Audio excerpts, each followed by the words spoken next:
Manchester United lodged their first official bid for Andre Onana in an attempt to rejuvenate that back line and the playing style and taking it to another level under Eric Ten Hag. Arsenal will rival Liverpool to the signing of Lavia. This has been confirmed by the Times. They will push hard for this deal in the coming days, with both Chelsea and Liverpool offering official terms to the player. No big bids have gone in yet, but it's the next big saga to ignite. Plus, Arsenal almost with a done deal and a big exit away from their football club. We're taking a look at Thuram. Are Liverpool moving away from this deal and a Bayern Munich moving in, and Spurs to make another signing here in Micky van der Ven? Who is he? Where is he coming from? All that and much, much more on the Done Deal show this morning. Make sure you subscribe.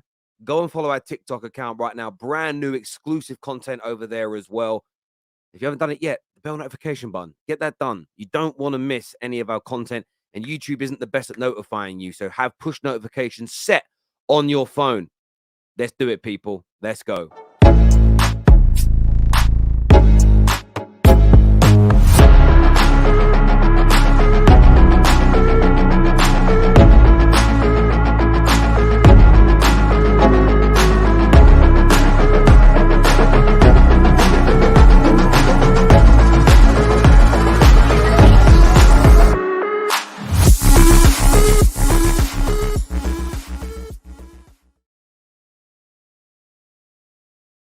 Manchester United need a new number one. As it stands right now, De Gea's deal isn't agreed to. He's no longer at the club. The situation needs to be resolved. According to Damasio and a number of other journalists across Europe, including Fabrizio Bison and many others, Man United have lodged a 40 million euro offer and already agreed personal terms, by the way, after intense and advanced talks with Inter Milan last week. Now, Inter Milan are holding out for 50 million, according to Damasio. According to a few other outlets, they're holding out for 60 million. But either way, Man United do not believe they are too far away from being able to agree a fee for the player. Now, even if they want 16, United have offered 40, you would look at the happy medium being somewhere in the region of that 50 million euro mark. If they really are after 50 million, that is a real genuine asking price. United are only 10 million away from that right now, and you will surely see an improvement in offers, maybe some extra bonuses being placed on this, and a deal come to a conclusion. We know that Andre Onana wants to join Man United. He wants to play for Eric Ten Hag again. That is going to be a massive driving factor in this deal that will intensify more in the coming days, according to these outlets in Italy. Now, I know a lot of people are a little skeptical of the Italian outlets in the summer of 2023, predominantly because of the Kim Min-jae stories that many of them pushed and spoke about. And of course, Damasio stating that City were confident of signing right, and it didn't happen. So it's led people to challenge their validity, their understanding of the game, their quality as journalists. And I don't think that's a sensible move. This deal feels like it is advancing and it is getting close to a conclusion. We'll see how fast the response is from Inter Milan, and then after that, what Man United do if this initial bid is rejected. But the first official bid coming in is exciting times indeed for Manchester United. Let me know what you think below in the comment section. Now, moving to North London, there's a midfield player here that a number of big teams are after. Chelsea have been in for Lavia and have been linked to him the whole of the summer. They have now officially offered him, according here to Santi, an official offer on personal terms. Liverpool have met his entourage several times in recent weeks. There's been no official bid. But many Arsenal fans were looking at this scenario and asking the question, well, where have we gone in this circumstance? We spoke yesterday on the Top 6 show about Liverpool's involvement.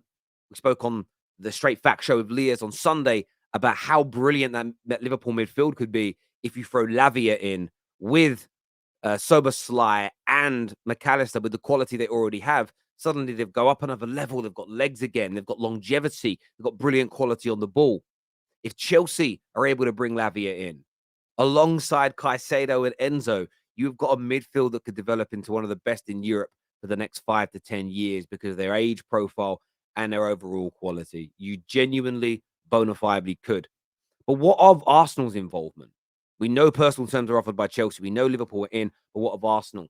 The Times have reported that Arsenal will rival Liverpool. They're rivaling Liverpool, they're rivaling Chelsea as well. Arsenal will make a move for this player. Arsenal are confident. Arsenal believe they have a great opportunity of bringing him in. They genuinely do. How this pans out right now, I'm not too sure, but it's another brilliant saga. This is going to come down to not just Paul, not just the status right now of your club, but the status that your club, the individual is going to have. First teamer, backup, what position, how much regular game time, where does he fit within the midfield hierarchy? There's lots to discuss. There's lots to negotiate. There's lots to push for here. There's also an outside talk that Man United could get involved in this as well. Personally, I'm not holding my breath. He's another player that I want. And so far this summer, every time I've wanted a player, we've gone in another direction. So I'm just going to keep my mouth buttoned when it comes to this in case I'm jinxing it. But this is going to be the next big saga, I think, and I feel. Now, staying with Arsenal, according here to Charles Watts, a very credible Arsenal source, Granit Xhaka's move to Bayern Munich will soon be confirmed. Uh, Fee now expected to be 21 million for the 30-year-old.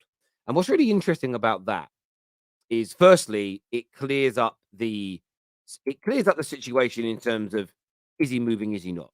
It helps with net spend. It helps with the squad size being it helps the squad size be where most managers want it. I'm just researching this as I turn around and say this because I think what's really interesting here. I've gone to a story that's Xhaka reveals Roma transfer was very close. I'm just trying to find the price that he was going to go for because it's significant to what I want to talk about here. When you re-sign older players, when you re-sign somebody that almost leaves your club, I want to try and find this article here. Um, but you know what Google's like? Everything's modern and new. I'm just trying to find. Uh, nope, that's talking about him not going to Roma. Um, that's this year. I can't find it now. Anyway, it's disappeared. But I swear that deal was a lot cheaper than 21 million. Is the point I'm making? And when he nearly joined Roma, it was a lot cheaper than this, and a new deal was signed. And the reason I think it's significant is because if your team is run correctly, if your team is here we go, 17 million. It was 17 million valuation that Arsenal set, but Roma were only prepared. I'm just reading it here. Roma were only prepared to pay 14 million pounds. That's what this article on TalkSport says. So Arsenal have ended up getting more money than their original valuation of 17 million. They've got 5 million more. And they've got 7 or 8 million more than clubs are willing to pay. And that is significant because when you sometimes re-sign a player that is angling towards leaving, isn't in your first team, if your teams run well and your team improves and you feature that individual like Arsenal have done, you can make your money back. You got a slight pay rise, very slight pay rise. So it's cost Arsenal nothing because they're going to have to pay someone to play in his position. They progress into the Champions League and now they've got more money for the sale of him. That is why clubs renew contracts with players that fans go, oh, he's dead wood. You're protecting your assets and make more money in the future, hopefully, so you can reinvest into your team. So I think this is a significant exit for that reason. Sorry, I lost the thread. I had an article up and I must have closed it by mistake. But very, very significant there for Arsenal. Now, I've already mentioned Liverpool today. But this story here from Santi, again, what very, very credible journalist. So go follow Santi_J_FM. He says that Tuchel is targeting a move for the Nice midfielder Thuram for Bayern Munich. Initial contact has already been established between the entourages. Now, what's really intriguing about this is some Liverpool fans are hoping that they get Lavia and they get Thuram. Liverpool have not walked away from the Thuram deal, and with most bookmakers and many journalists, they still remain the favourites to bring him in. Now, what I find interesting about these deals now is Rice has gone as an example. Most people think Caicedo has gone. Mount has gone. And Mount's a significant person here because Liverpool wanted him. He was one of the number one targets. As each deal completes, what happens is that scarcity starts to set into the market. There's less options. So if Lavia agrees to deal today with Arsenal, It's one less target. Liverpool have to go for Thuram. Thuram, sorry. So do Bayern Munich. And everybody starts scrambling. Bids become higher. The more valuable, the higher the price the remaining targets may go for. And that is why using market valuations off of websites to how much a player should cost are a good barometer, but they're not always a reality of the situation. It's going to be intriguing to see what happens with Lavia and Thuram in the coming days and weeks. I think they're all very much connected. I think Xhaka leaving Arsenal is another key factor. Exits are key from the Gooners now before they move to other players. But Lavia, Thuram, Xhaka, all intertwined in many ways. Now, moving on to another part of North London. Tottenham to sign Micky van der Ven.